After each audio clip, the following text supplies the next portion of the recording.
Welcome to part 9. As you recall from the last section, we ended with Raven as an honored medicine woman in this new community. She was given those beautiful colored feathers and did this ceremony with the people. And yet she was not satisfied. She still had an obsession for the sacred feathers, based on a vision she had when she was younger.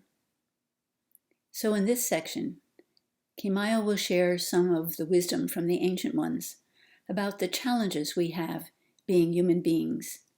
And sometimes our mind says one thing that leads us away from the direction of where we're supposed to be heading. We begin with Keymyu speaking at an evening gathering. And she said, "Words are symbols for ideas. I will attempt to use words to express ideas about how the human mind works. When I use the word ego, it will be referring to the aspect of the human mind that is a survival mechanism for the body. But also think separately from the broader picture because it is focused on my survival and my desires. Then when I use the word soul, I will be referring to our true essence, which understands the broader picture and is capable of seeing the way the Creator sees. The soul is at peace, doing that which the Creator intended for it to do. It sees all roles in life as equally important and is at peace with its role, no matter how simple the task. The ego is not satisfied with simplicity. It will continually create visions or desires of something better, or what it thinks is better. The ego always wants more. Then the ego will drive one to make those visions and desires happen in a certain way. Whereas the soul understands that insights may be just thoughts passing through, or possibilities of what might happen. As each moment passes, people change their mind, things shift, and thus the possibilities one sees today may be different from what actually happens tomorrow. When one is focused only on thoughts of what they want to happen, one may miss the beauty of what is actually happening in the present moment. Life simply is. The way we interpret how or why it is may be an illusion. The ego creates illusions through wants and fears.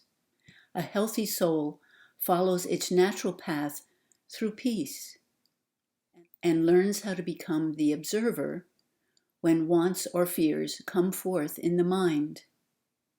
From the viewpoint of the observer, the soul can make wiser choices. Let's look within ourselves this evening and see if we are missing the beauty of the now by our thoughts of desires of how we want life to be different. This does not mean that if an aspect of life needs improvement, one does not change it. It simply means that if our thoughts are always focused in the past or future, in wants or fears, then we often miss all that is present in the now. Let us become the observer of what our mind has been thinking lately, and see if it is of the soul, peace, or of the ego, wants and fears. The people became quiet and contemplated Keymyu's words.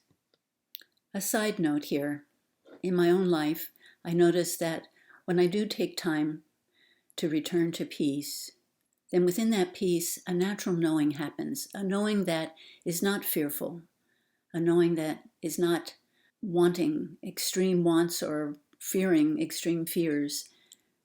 The natural knowing, the way that life really wants me to go, usually comes within peace.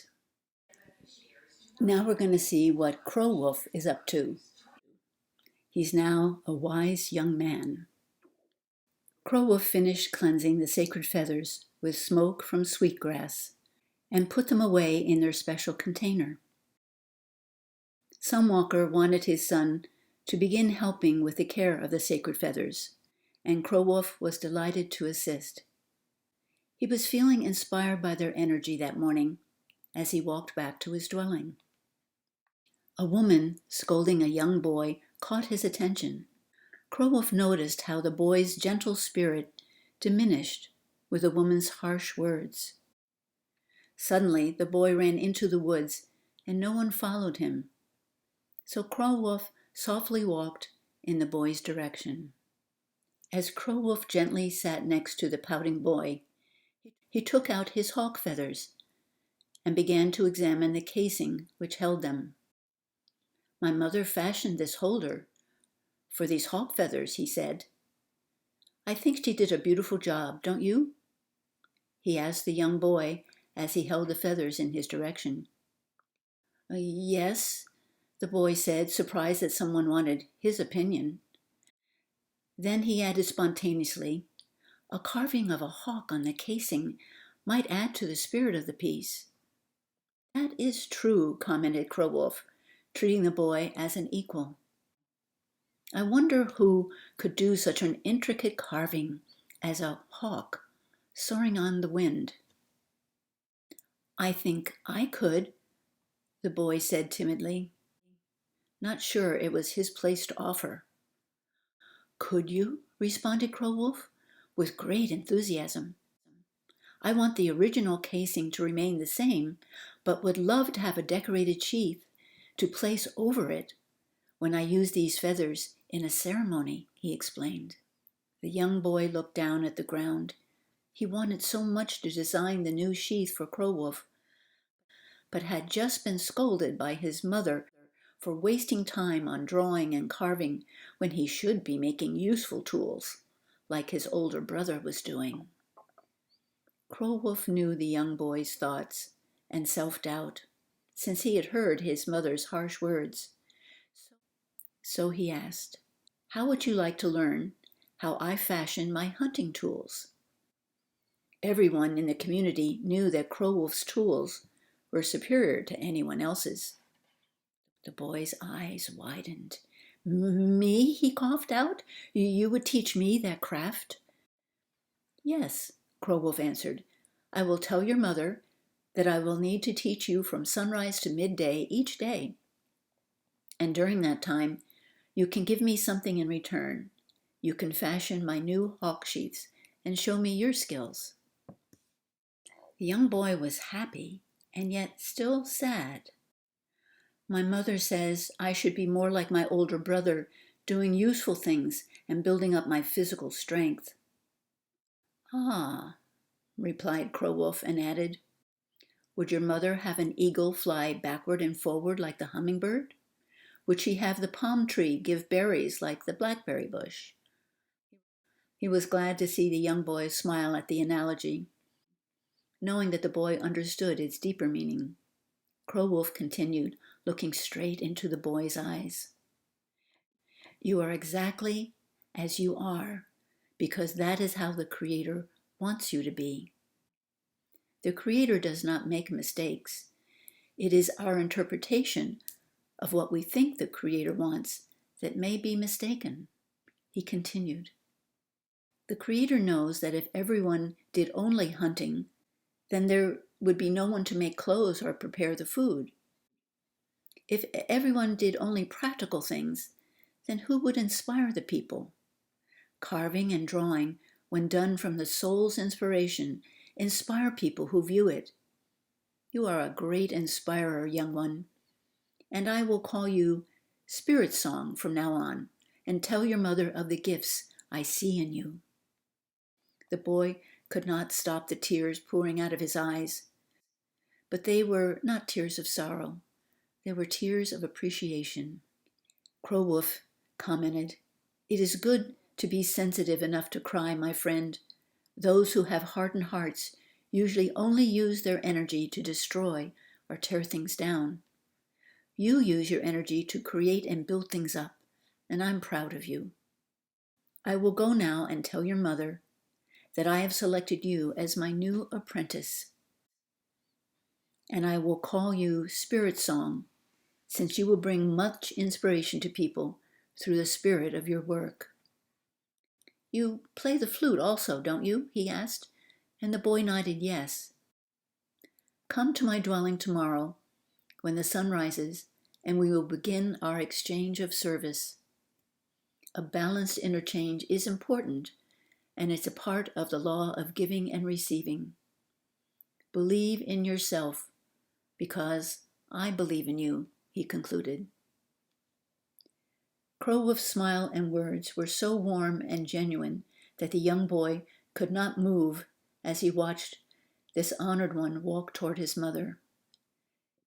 Spirit song, he said over and over in his mind, and his heart opened with a radiance he had never felt before. He could see in his mind's eye exactly how he would fashion the hawk on Crowwolf's sheath. After Crowwolf left his mother, she came to look for her middle son and hugged him. She did not have to say the words, for he could feel that she was sorry and also proud of him at the same time. Keymyu's words that evening echoed what Crowwolf had shared earlier in the day with the young boy. She said, "The ancients created peace in their communities by honoring the gifts that each person had. They did not expect everyone to be a perfect athlete or the most skilled hunter or the best garment maker. They understood how the creative spirit of life gifts each of us in different ways, and it all balances itself. It is up to us to listen to our heart's song and develop what brings us joy and what is also of service to others. The person who is gifted in taking care of children is as important as the finest hunter, storyteller, or toolmaker. Inward and outward strengths need to be balanced within personal relationships as well as within community relationships. The ancients warned against gossip or criticism of others. The energy we send out in our thoughts, words, and deeds will return to us, sometimes greater than how we sent it out. If you want people to be kind to you, be kind to others. If you want people to appreciate you, appreciate others. If you want people to believe in you, believe in others and also in yourself. We cannot share with another what we have not yet learned how to share with ourselves. When people are not appreciated as they are, the good in them is unable to grow. A wounded soul often becomes angry or uses manipulation to get what it wants. Therefore, by showing appreciation to others, we encourage their soul to become healthy and balanced. All these things the ancients lived. Let us now take a few moments to be silent and look at how we can honor the gifts in those we know. How can we appreciate those in our family more? How can we encourage and support all around us more?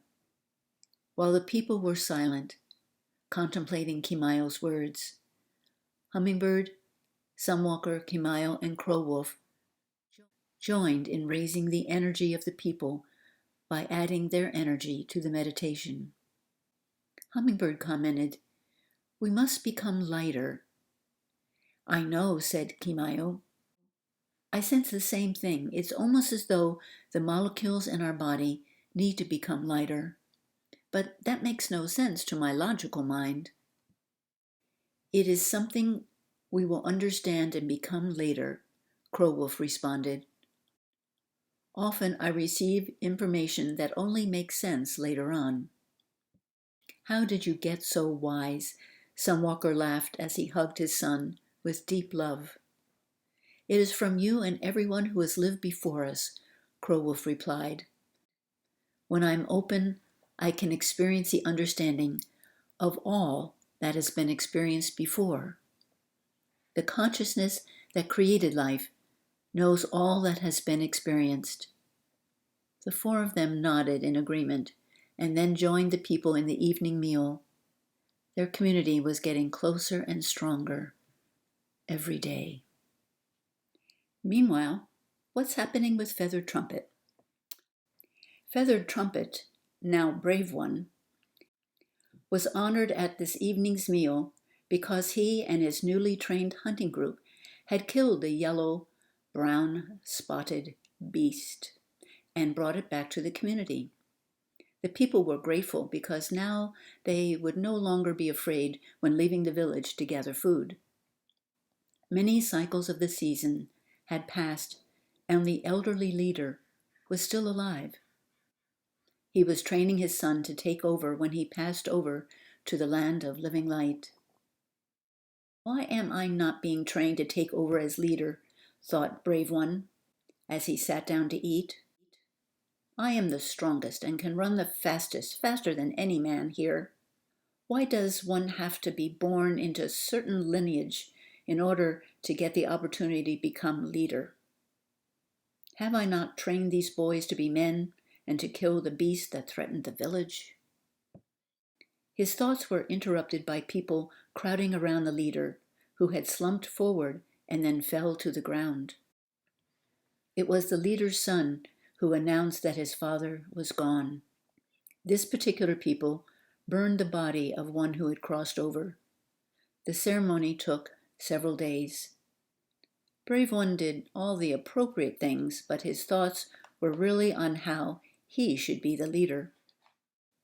On the final day of grieving, the son spoke to his people. My father's wishes were that we remain a peaceful people. Many of our men have learned new skills of how to hunt and kill. My father's last words to me on the morning of his passing were, let us never use these hunting and killing skills on each other or on other humans. We were created to balance and protect Mother Earth and all she gives to us. If he were here, he would tell you that the leader he chose was someone who would bring harmony, not only to our people, but also to the environment where we live. I will strive to continue my father's wishes and ask you to join me in fulfilling his request. The people raised their hands in appreciation of the new leader's words. Everyone agreed except Brave One. He was angry, and his thoughts were, we need to conquer other people and other territories, become more powerful. We were created to dominate over living creatures, and the strongest one in nature would always be the leader. You foolish people, I am the one who should lead. I know more than anyone here. He shouted these things in his thoughts.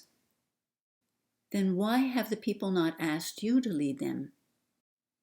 Asked one of the young boys who first brought Brave One to this village. Brave One jerked backwards. Had this boy read his mind, he wondered?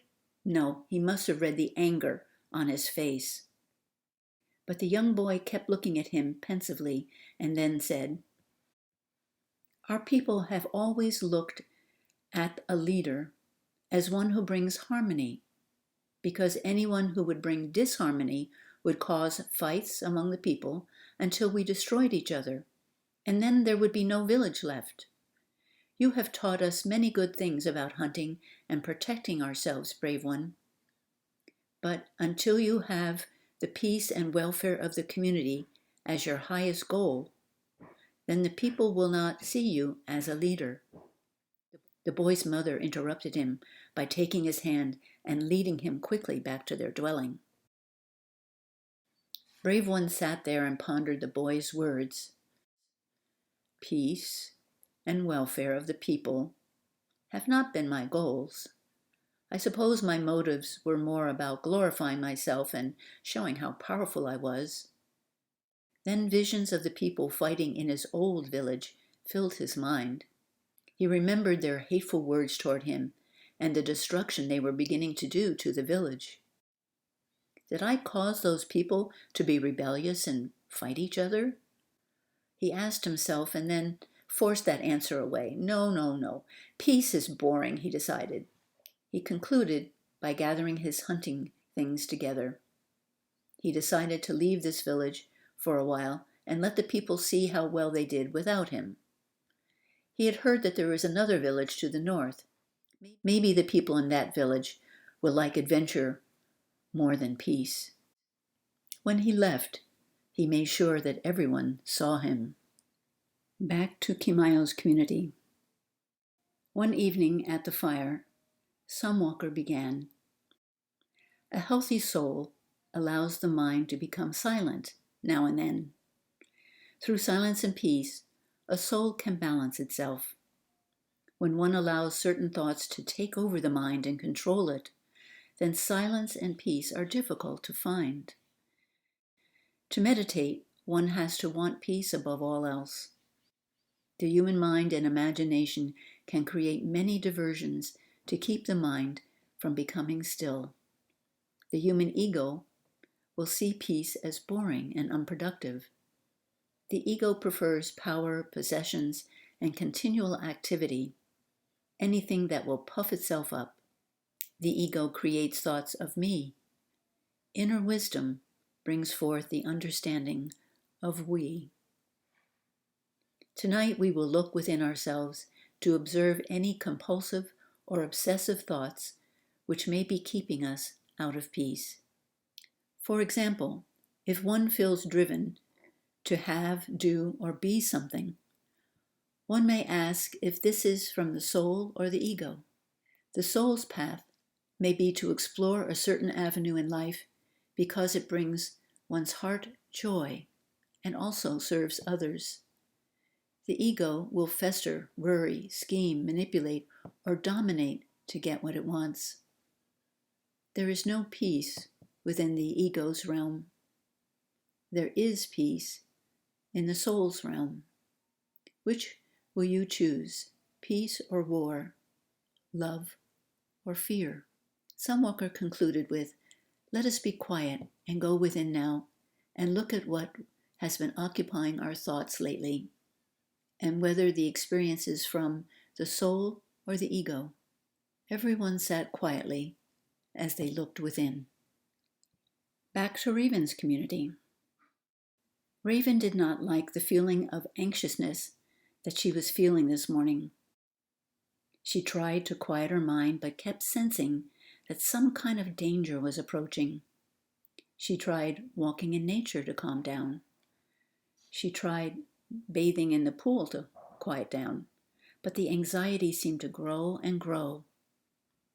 When Raven unconsciously knocked over the container with the morning meal in it, Gentle Breeze went over and softly touched her shoulder. "What's wrong, Raven? You seem agitated and worried." Raven shook her head and sat down. "I cannot figure out what is happening to me," she began. "I have not felt this way in a long time. I have been getting these strange thoughts that our community needs to move." "But why would we do that?" asked Gentle Breeze. "We are so peaceful here." "That's just it," Raven continued. "I feel as though something or someone is coming that will destroy that peace."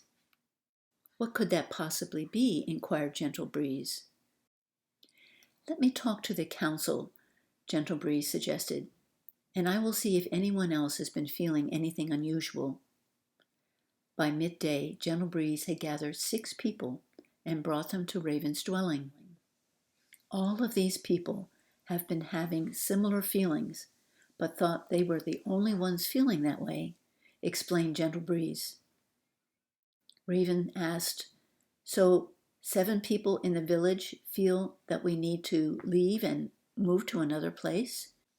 A soft-spoken man with long white hair responded, "Perhaps if we leave some of our supplies and dwellings here, and then travel a bit on a sacred quest to understand these troubled feelings, then we will not have to destroy the possibility of returning home, if the cycle of unrest passes."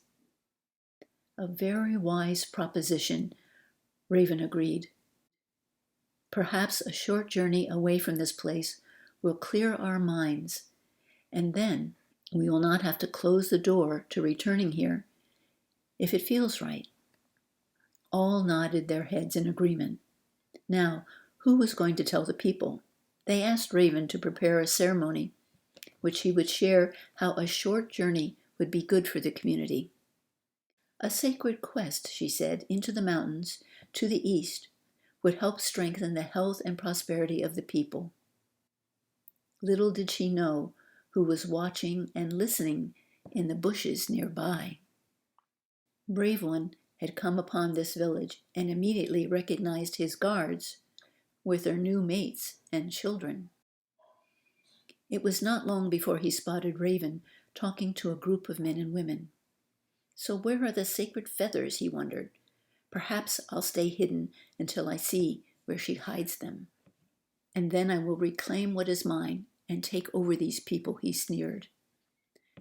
However, at the ceremonial fire that evening, he saw Raven holding up a group of brightly colored feathers and heard her convince the community that they needed to take a sacred journey into the mountains to the east.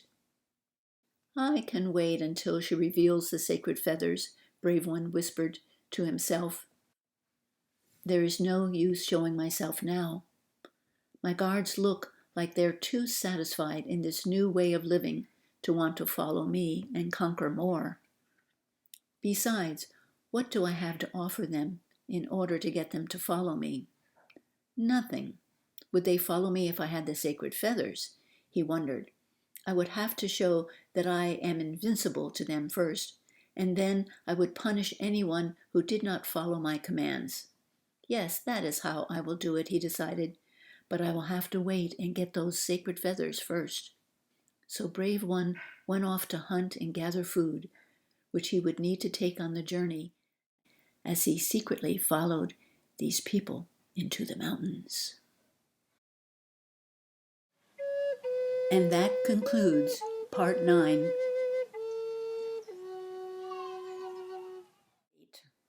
Thank you for all of you who are still watching. Hope you're enjoying it. I send you my love and blessings. Until next time, namaste.